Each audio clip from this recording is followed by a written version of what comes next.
press it. Are you quite finished? Thank you.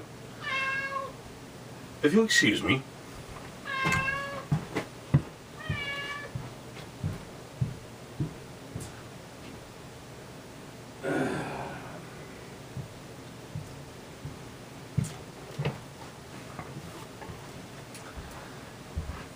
So this is my story for the day.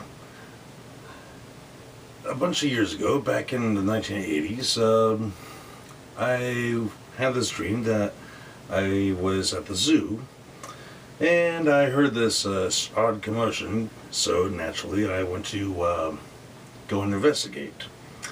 And what do I happen to see? But it's over by the elephants, and Mr. Hooper from Sesame Street was trying to feed spaghetti to one of the elephants. He had this big, huge, bowl, and it had spaghetti, and it had marinara sauce, and it had oregano, and meatballs, and everything else, and Parmesan cheese, what have you.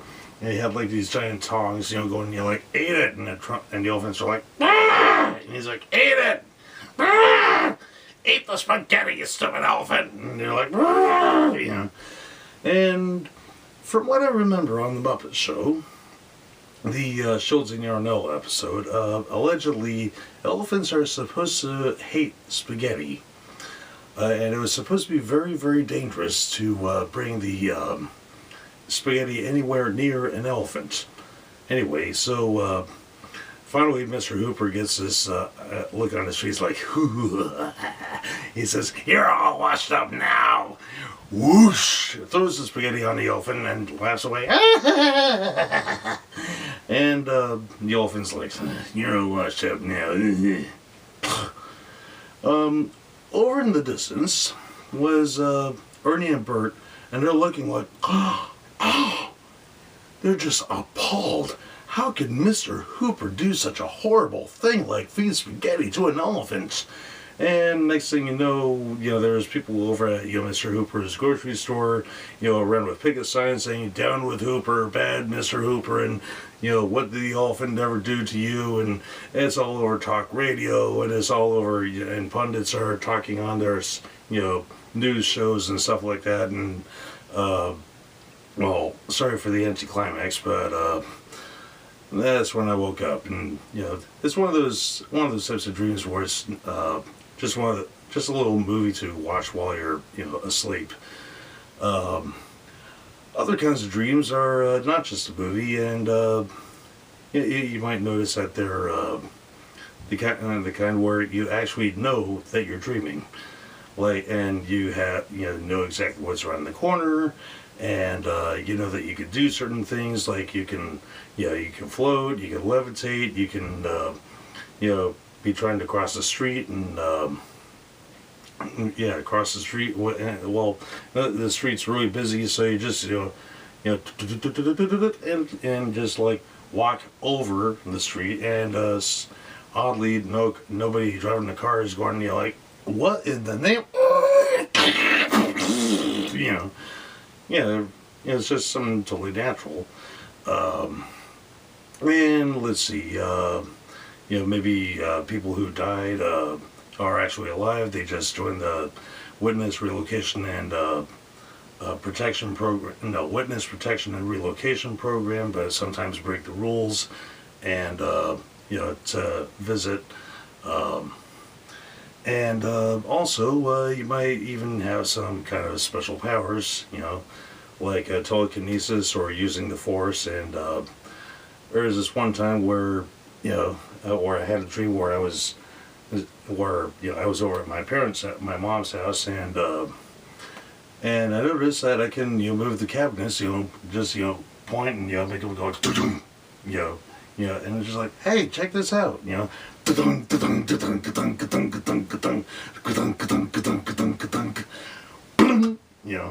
and move the refrigerator door, and well, the fridge door was that final, and it's going, and hey, and I noticed that my sister is on the floor, like, I'm just like, "Oh, stop being all dramatic. You're just jealous that I can do something that you can't." And then I noticed that she starts hawking up these like tennis ball sized balls of phlegm. I'm just like, oh, come on, get up. You know, and she's like, Chris, please stop. And suddenly I remember the freezer door that was going, I'm just like, wait a minute. This isn't the Force. This isn't telekinesis. This is Captain Howdy disguising himself as a Force. For those who don't know who or what Captain Howdy is, you might remember some of the other names like Baphomet or Beelzebub or the Horned One or Leviathan or Lucifer or Mephistopheles or the Son of Perdition, the Devil. So all this in the space of 1 second. To in the other second, oh crap, are you alright? And you know, I woke up and yeah, sorry for the anticlimax again. Okay, here's something where there's that actually does lead to something. It was, this is well, I was at this thing. It was like this big old rally, and there was some kid on stage, you know, in front of this big, huge crowd, and he's just shouting away and people, you know, about something, and you know, there's all the people, there's kids, and there's adults, and this kid's, you know, just spouting off all this stuff, and people were, you know, just like, you know, ik sprak in Duits niet gebruikelijk vrij van de gilla van een blik. Massenkrachtverbod en stolen hozen voldoende. And for those who speak in Deutsch, yes, I do know what I just said. That's why I started with what I started with. For those who don't speak German, the first thing I said was, I don't speak German. The rest of what I said proved it. So, as we were. So this kid, he takes out this paper doll, and you know, all the kids in this audience also pull out these, you know, paper dolls, and he's just like, blah, blah, blah, blah, blah, blah. And he takes the paper doll and he just like rips it right up the middle, you know, and all the kids are ripping up their paper dolls, and every single adult starts going like, ah, ah! Apparently these paper dolls were like voodoo dolls of adults, and the kid throws it into a fire, you know, just like this barbecue pit, you know. And then suddenly, like every single adult, you know, it's like their skin is all like bubbling, is turning black and smoking, and you know, suddenly, you know, like burning, and you know, blood, guts, and gray matter, and blood shrapnel, and bodily excretions, and you know, like food in various stages of digestion. You just, you know, and I wake up. And, well, a bunch of years later, I took that dream and, well, dream nothing. Well, anyway, I used all that to, summed it down to 2 sentences in my song called Nightmare, to which I'll have links to 2 different versions of it. One will be my version, where I'm playing every single thing, and you know, all the keyboard, all the bass, and all the voices, and etc. And then there will be another link to one where I'm playing the same song, only it's with my friends ad-libbing on guitar and drums. And yes, each version is that different. So, finally, okay, I got time for one more, and I hope I have time for one more. I hope you're still hanging around. Another thing about, I was talking earlier about dream powers. So sometimes that dream power is to fold space. You may have heard this in the movie Dune, or if you read the book or saw the series, whatever. Folding space is when, like, if you're from the Bay Area of California, like say for instance you walk up a hill in Napa Valley, where the wine is, and you walk up the hill, and on the other side of the hill is the Almaden Valley, where you walk down the hill to where more wine is, and that's a space of about 100 miles. You know, here's San Francisco, here's Oakland, here, somewhere around here is Berkeley, somewhere over here is Stanford.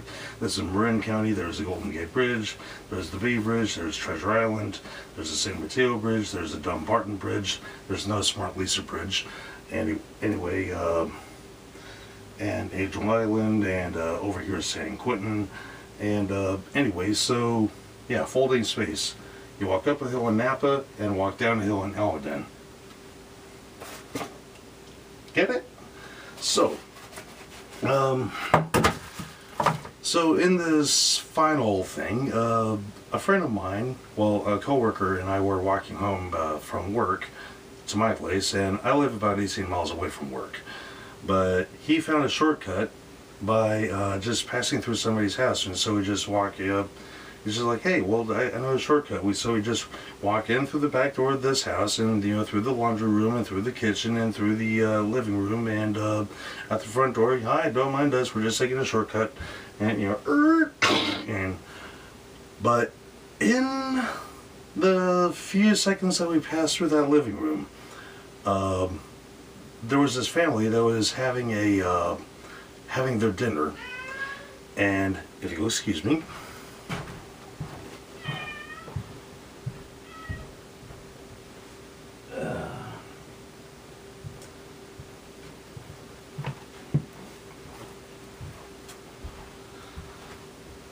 So this family was having their dinner, and they were talking about their day, and the dad's talking about his day, and mom's talking about her day, and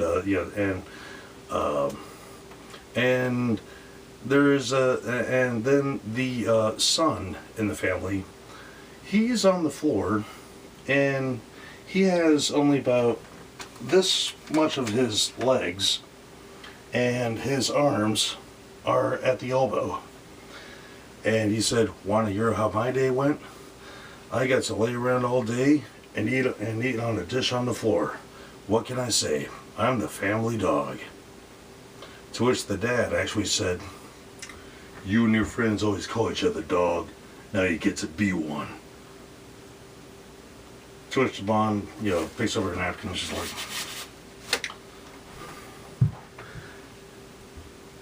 I don't know what caused that. And this is one of those things where sometimes being open-ended makes it all the more creepy.